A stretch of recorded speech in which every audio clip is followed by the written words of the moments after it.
வேலூர் மாவட்டம் வேலூர் கோட்டையில் உள்ள ஸ்ரீ ஜலகண்டேஸ்வரர் ஆலயத்தில் 1/2 டன் அரிசியை கொண்டு ஜலகண்டேஸ்வரருக்கு அன்னாபிஷேகமும், அகிலாண்டேஸ்வரி அம்மனுக்கு சுமார் 600 கிலோ காய்கறிகளை கொண்டு சாகம்பரி அலங்காரம் செய்து மகா தீபாராதனைகள்.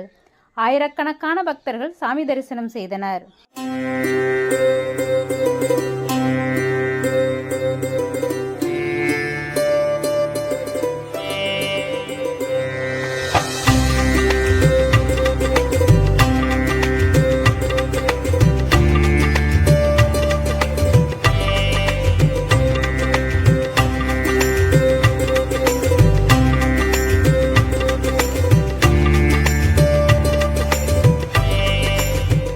வேலூர் மாவட்டம் வேலூர் கோட்டையில் உள்ள ஸ்ரீ ஜலகண்டேஸ்வரர் ஆலயத்தில் இன்று ஐப்பசி மாதம் அன்னாபிஷேகத்தை முன்னிட்டு ஸ்ரீ ஜலகண்டேஸ்வரருக்கு சுமார் 500 கிலோ அரிசியை கொண்டு சாதம் சமைத்து அன்னத்தாலும் ஆப்பிள், சாத்துக்கொடி, வடை ஆகியவைகளால் மாலை அணிவித்து சிறப்பு அலங்காரங்களை செய்து மந்திரங்கள் முழங்க மகா தீபாராதனையானது நடைபெற்றது. இதில் ஆயிரக்கணக்கான பக்தர்கள் நீண்ட வரிசையில் காத்திருந்து சாமி தரிசனம் செய்தனர். இதேபோன்று ஸ்ரீ அகிலாண்டேஸ்வரி அம்மனுக்கும் கத்திரிக்காய், கேரட், வாழைக்காய், முள்ளங்கி, சுரக்காய், பூசணிக்காய் உள்ளிட்ட பல்வேறு காய்கறிகள் மற்றும் ஆப்பிள், திராட்சை உள்ளிட்டவைகள் 600 கிலோ எடையுள்ள காய்கறிகள், பழங்களால் சாகம்பரி அலங்காரம் செய்து மகா தீபாராதனைகள் நடந்தது. இதில் கலவை சச்சிதானந்தம் சுவாமிகள் மற்றும் திரளான பக்தர்கள் அரோகரா முழக்கத்துடன் சாமி தரிசனம் செய்தனர். மேலும் சாமி தரிசனம் செய்ய வந்த பக்தர்கள் அனைவருக்கும் அன்னதானம் வழங்கப்பட்டது. இதில் காவல்துறையினர் பலத்த பாதுகாப்பு ஏற்பாடுகளை செய்திருந்தனர்.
வழி